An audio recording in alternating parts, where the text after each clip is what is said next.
Mi nombre es Breno Valle, soy presidente del Consejo Consultivo de LAC ISP. Perdón por el mal portuñol.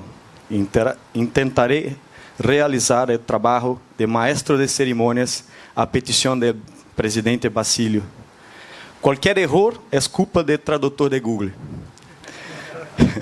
Es un honor y una felicidad, luego de participar en la fundación de LAC ISP en 2019, estar aquí en este momento para realizar la inauguración del primer evento presencial de LAC ISP.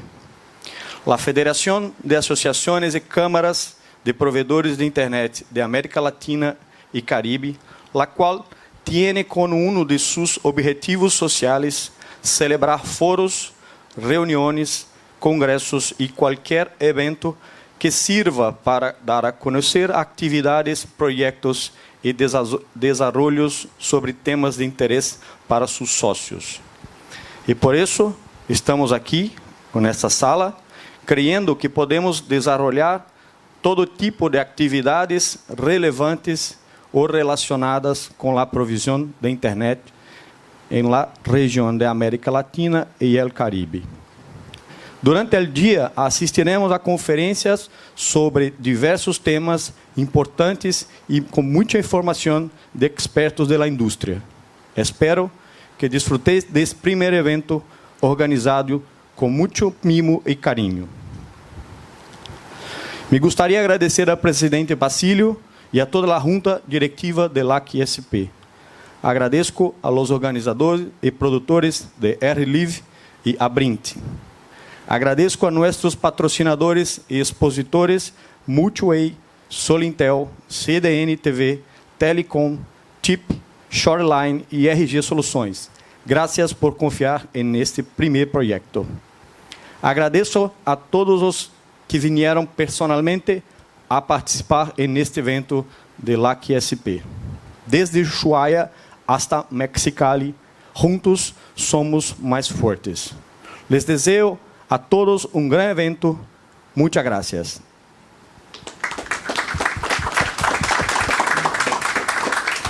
Me gustaría invitar a hablar señor Basilio Pérez, presidente de LAC ISP.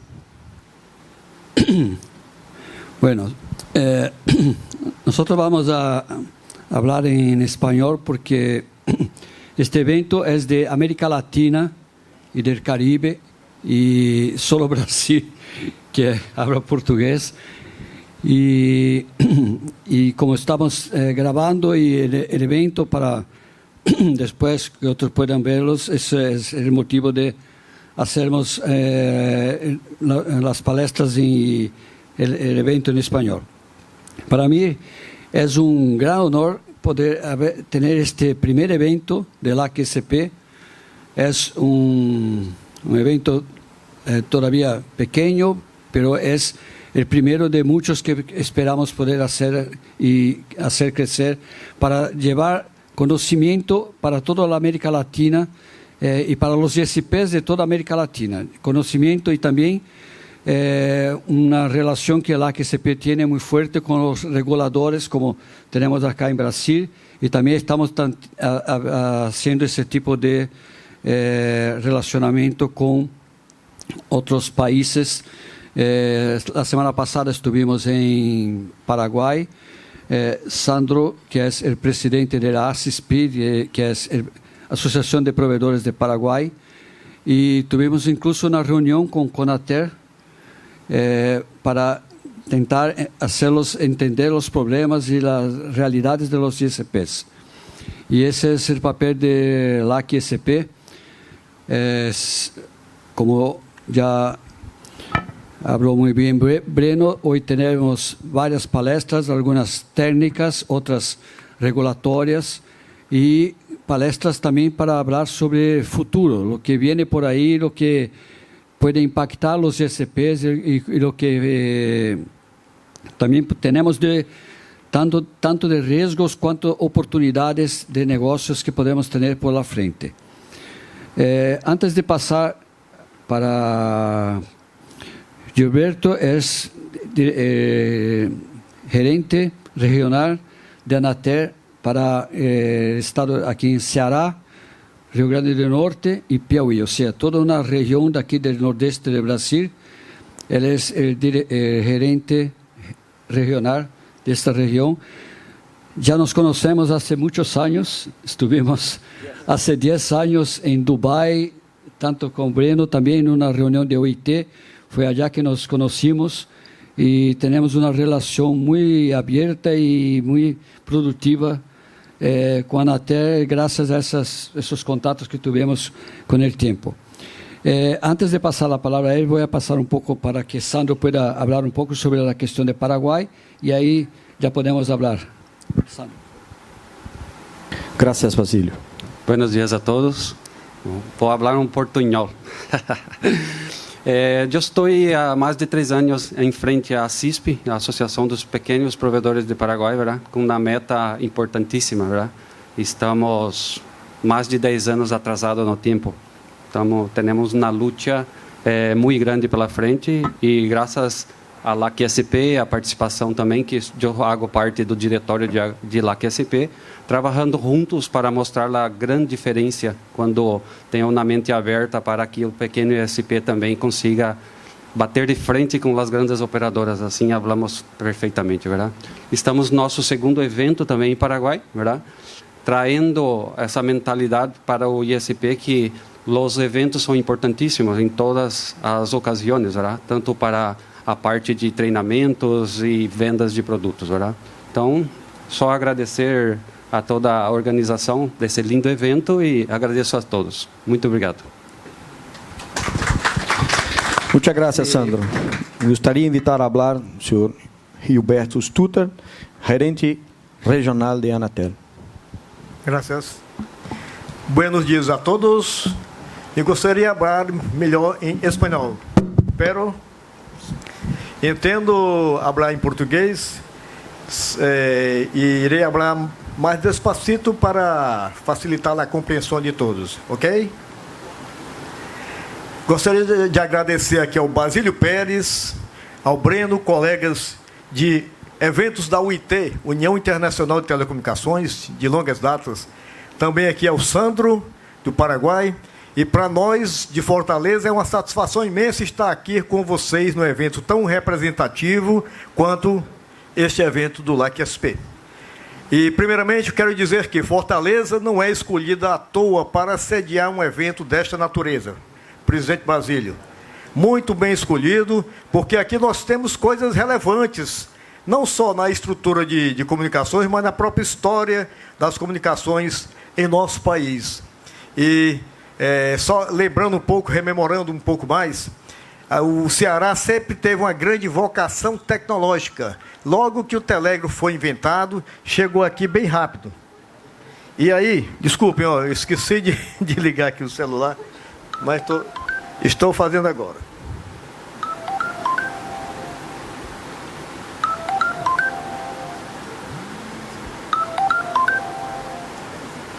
Então, logo que o telégrafo foi inventado, ele chegou aqui rapidinho, com poucos anos de diferença. Então, em 1877, já havia linhas telegráficas instaladas em Fortaleza. E aí, para quem não sabe, os cabos submarinos não são coisas tão recentes assim.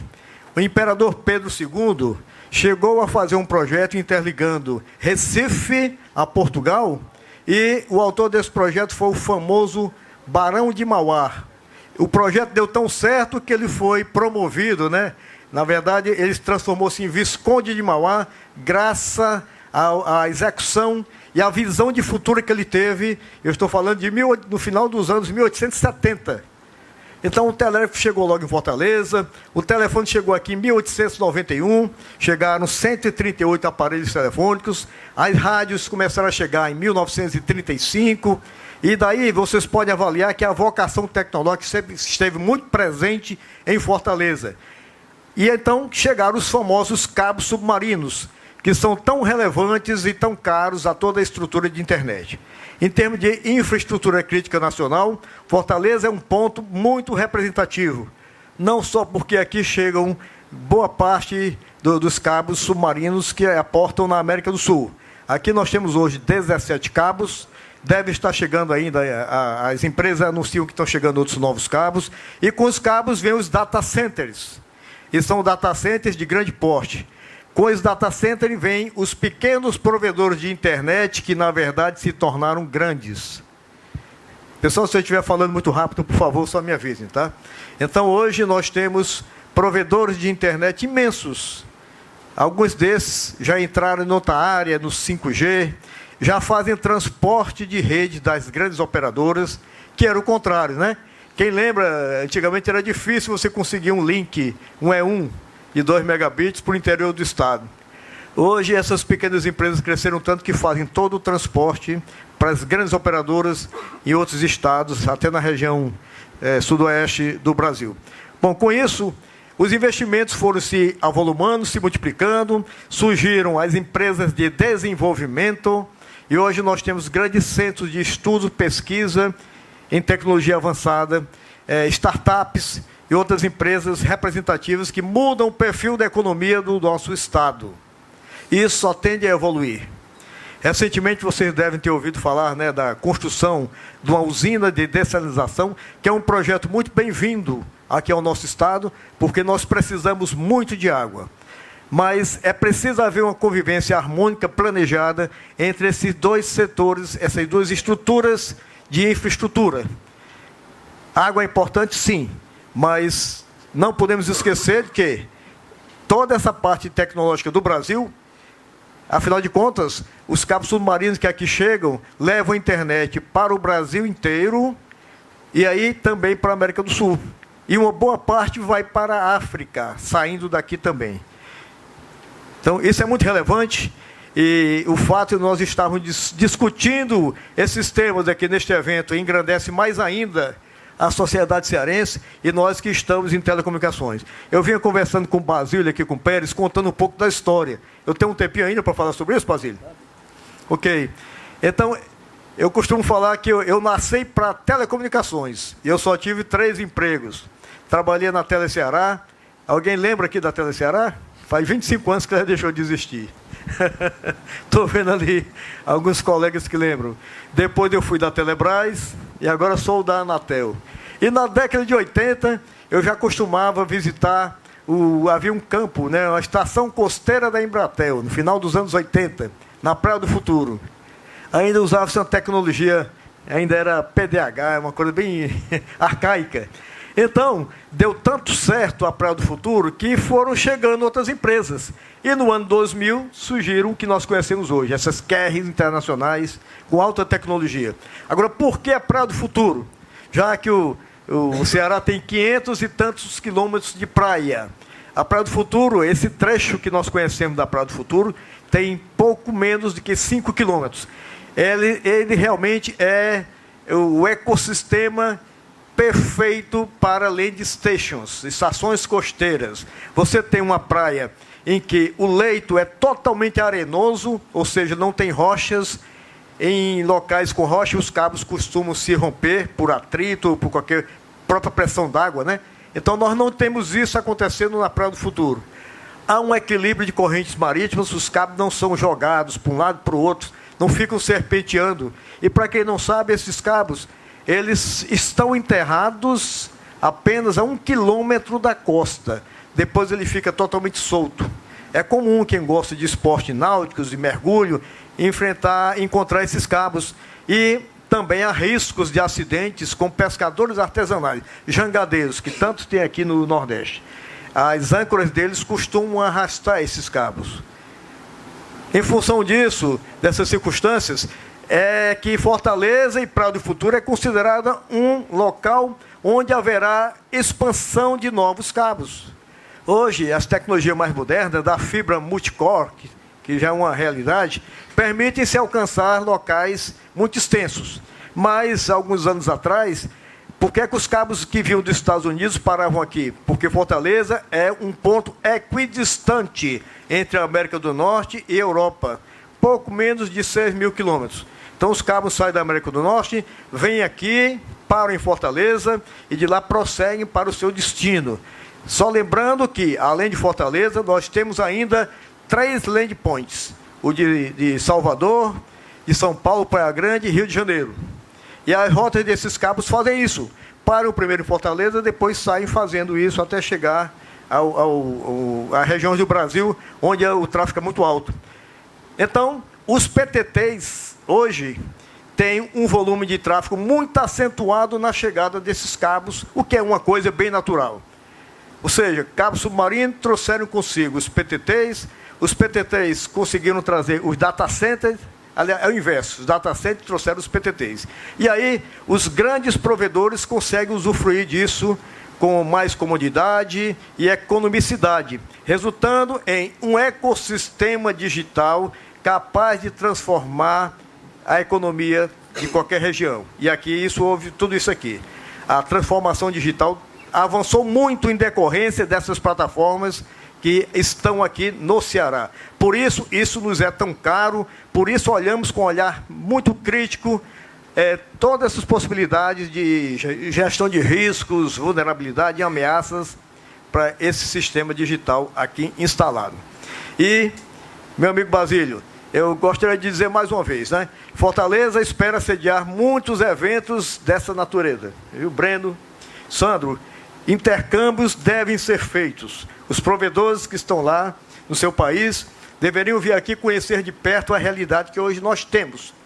Então, são projetos muito interessantes que vêm se evoluindo, estão sendo construídos aqui no Ceará as primeiras cidades digitais, que vão se tornar cidades inteligentes. E vocês podem perguntar, Gilberto, qual é a diferença de uma cidade digital para uma cidade inteligente? A cidade digital é aquela que recebe toda uma infraestrutura, uma banda larga fixa, fibra ótica em todas as regiões, da periferia, nas fronteiras rurais, até as zonas urbanas.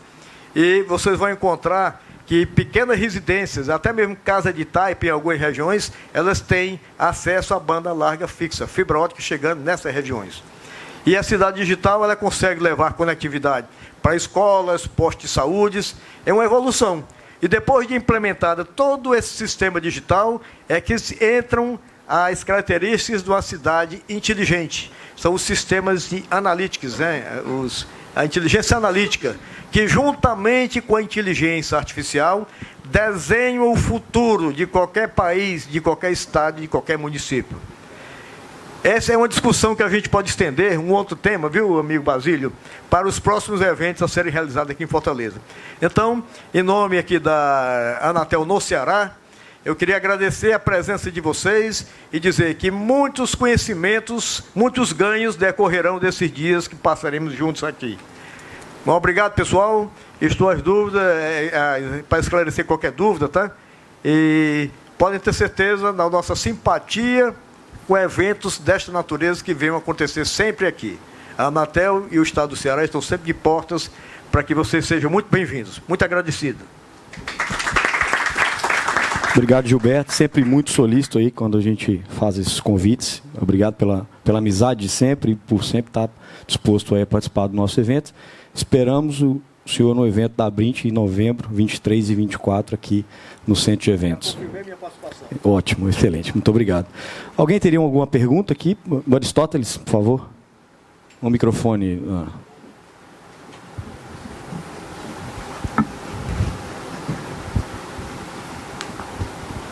Não vale perguntar sobre a usina, tá? Só. Não, então, tá bom. Tudo bem. Buenos dias ou bom dia para os brasileiros e os hermanos que depois terão a oportunidade de assistir a esses vídeos, né? Agradecer a presença do Gilberto aqui para esse debate. Acho que muito nos enriquece ter a participação do nosso ente regulador brasileiro para brilhantar esse trabalho que o LACSP vem construindo por toda a América Latina e Caribe.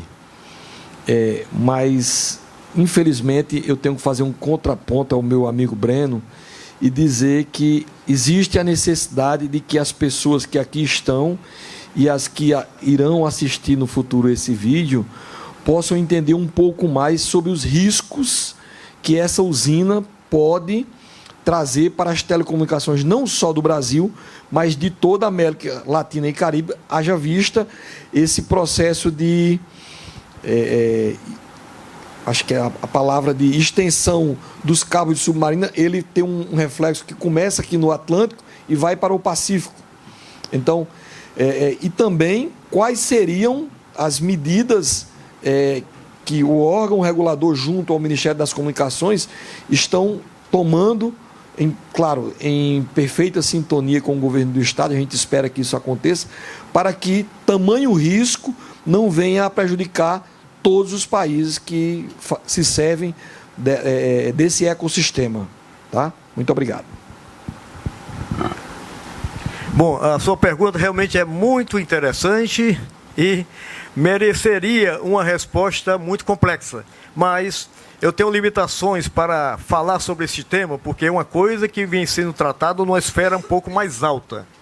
O conselho diretor da agência está tratando isso, já tem um conselheiro designado para isso, que é o Dr. Vicente Aquino, e ele é a pessoa que está, é o ponto focal para responder todas essas dúvidas. Mas eu posso tranquilizar, não só a você, como aos nossos ouvintes. O assunto vem sendo tratado com extrema atenção, em um critério onde são considerados realmente todos esses possíveis cenários. Não tenham dúvida de que essa cúpula, esse alto nível dos debates que estão sendo tratados, vai se chegar a um resultado em que não prejudique de forma nenhuma esse ecossistema digital presente aqui em Fortaleza. Você tem toda a razão quando diz que pode afetar todo mundo, e afetaria. Eu gostaria só de fazer uma breve explanação. Tá? Em uma palestra que eu fiz no passado, me perguntaram como seria uma situação crítica sem internet. Porque nós já tivemos alguns incidentes pequenos, como o que aconteceu recentemente, né, em Salvador, e no começo do ano, e outro mais recente também, que afetou, aqui em São Paulo, que afetou pequenas quantidades de fibras. São incidentes de pequeno porte. E isso gerou um prejuízo imenso. Imagine que um cabo de fibra ótica, para quem não conhece, um cabo desse aí, 6 pares é muito. A maioria desses cabos tem isso. Os mais antigos até tinham outras quantidades maiores. Chegaram a 12 pares de fibra, 24, mas no passado. Hoje a maioria desses cabos são 6 pares de fibra. Fibra não é tão cara assim, mas o sistema de repetição são extremamente caros. A manutenção é absurdamente cara. Um navio de manutenção desses cabos são milhares de dólares por dia. Eles demoram para chegar, eles estão aportados em um centro estratégico no Caribe, e qualquer manutenção dessa implica numa vinda de um navio desse, que é extremamente caro. Mas então, esses cenários são considerados. Tá? Não pode haver risco de ruptura, porque todo o sistema trabalha no gargalo. São mais de uma centena de terabits que aqui estão, e todos esses cabos, a demanda por internet, ela cresce de forma exponencial. O que é hoje, já não vale mais para amanhã. Amanhã já se aumentou a demanda. Então, só finalizando, eu estou sendo curto aqui, pessoal, porque daria uma palestra inteira para falar sobre essas opiniões nossas sobre tudo isso. Tá? Mas, olha, o assunto está muito bem conduzido. A Anatel, juntamente com os outros agentes, que vem tratando essa infraestrutura crítica do país. O nível de criticidade foi elevado recentemente. Então, quando se considera o que é mais importante para um país, e aí a internet entra hoje talvez num nível muito acima. Vocês imaginem que, se nós acordássemos sem internet, se amanhã a gente acordasse e o despertador não funcionasse, o celular não funciona, não tem sinal de telefonia, você já perdeu o seu horário por causa disso. Você pega o telefone para olhar, não funciona, também não tem internet. Vai ligar a TV, se for, dependendo do canal que você esteja usando, se for streaming, não tem internet. Às vezes, canais abertos também são influenciados por internet. E aí, você tenta pegar seu celular, não funciona, precisa fazer um Pix, o sistema bancário está colapsado. Logo em seguida, vem um colapso da energia elétrica, porque todos os operadores de sistema são interligados também, a matriz energética é dependente de internet. Você vai sair de casa, olha só, os semáforos estão parados, nenhum funciona mais. O sistema de aviso de trânsito lento, aqueles cartazes, nada funciona mais também. E aí, o seu voo, você vai perder o avião, porque o sistema, a malha aérea também está interrompida. Olha só, o estrago que seria a nossa vida sem internet. não dá para imaginar. E por isso o impacto seria imenso. Não conseguimos mensurar corretamente até que nível de criticidade isso afetaria. Sistemas de missão crítica também deixariam de funcionar, pessoal. Não tem mais serviços públicos, nem bombeiro, nem polícia, nem ambulância. Seria um caos. Então hoje nós somos muito mais dependentes da internet do que poderíamos imaginar. Isso é só uma brincadeira, tá? É um cenário caótico, obviamente a gente espera que isso nunca aconteça, mas as autoridades do país vêm enxergando isso. E é dessa forma que a gente vem tratando esse assunto com toda a seriedade e olhando com bons olhos, visão crítica, para que isso só tenda a ser um fato positivo em nossas vidas. Tá? Dependemos muito da internet e queremos continuar assim. Agora, Gilberto, há pouco a gente falava ali nos bastidores que a maior preocupação do cabo submarino não é a faixa que o cabo está no mar, é a faixa terrestre. Eu gostaria que você contasse para nós e para as outras pessoas que estão aqui, por que dessa preocupação? A gente imaginava que a preocupação com a usina seria só a parte que está na água, mas na verdade a gente tem que ter a preocupação dos data centers que estão em solo, não é isso? Breno, na verdade essa sua pergunta é muito pertinente, mas é a mesma questão que eu não gostaria de estender muito, tá? Porque está sendo muito bem tratado, tanto essa parte dos cabos submarinos no segmento marítimo, quanto no segmento terrestre. Então, eu vou ficar devendo essa resposta com a profundidade maior. Mas eu gostaria só de frisar que, novamente, tudo que está sendo colocado aqui, pessoal, já vem sendo discutido em outras esferas com um grau de análise técnica mais aprofundado e vem sendo considerado. Então, eu gostaria de tranquilizá-los. Tenho certeza que chegaremos a um bom termo e que tudo isso vai ser harmonizado, porque, afinal de contas, a água para o Nordeste também é muito relevante, tá? E ninguém quer gerar nenhum tipo de prejuízo. Então, temos certeza de que chegaremos a um bom termo. Uma última pergunta é essa de cunho pessoal. Papa Tango 7, Golf Sierra, continua ativo? Sim, sim. Recebi ontem uma carteira da Labre de sócio remido. Oh, parabéns. Somos colegas radioamadores, nos conhecemos até por isso. Parabéns. Obrigado, Breno. Bom, pessoal, alguém tem mais alguma pergunta? Ali.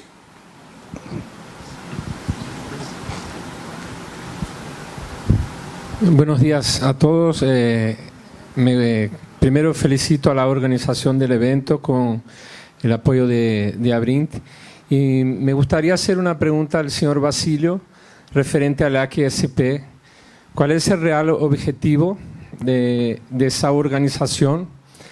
¿Y en qué puede ayudar a la industria brasileña, considerando que es un evento que vamos a hacer intercambio con demás países? Y creo, también es una pregunta, que Brasil ya tiene una maturidad en relación a su avance con proveedores en relación a los demás países. ¿De qué forma el evento puede ayudar con intercambio a la industria y también a los proveedores de Internet? Sí, muy importante esta pregunta, porque cuando hicimos el AQSP fue justamente para, en un primer momento, era tentar armonizar un poco los reglamentos que había en cada país, porque notábamos que en Brasil había algunos reglamentos de Internet que eran diferentes de Argentina, diferentes de México, cada país tenía su realidad.